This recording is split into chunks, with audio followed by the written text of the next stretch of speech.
The killing of Walter Scott by a police officer in South Carolina was motivated by overt racism, mourners at his funeral have heard.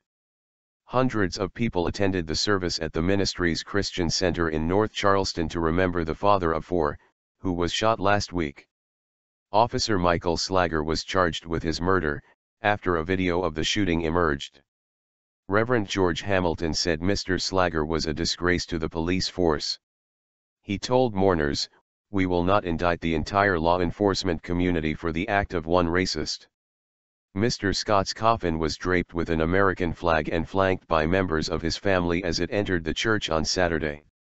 Chairs were placed outside to accommodate the large number of people who turned out for the service.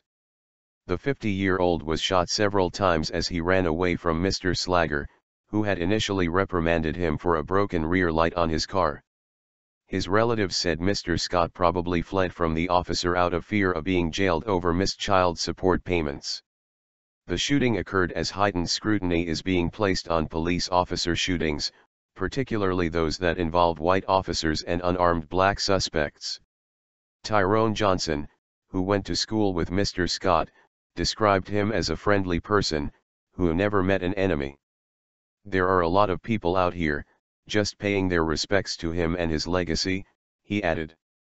Mr. Slager has been held without bail and faces up to life in prison if convicted of murder.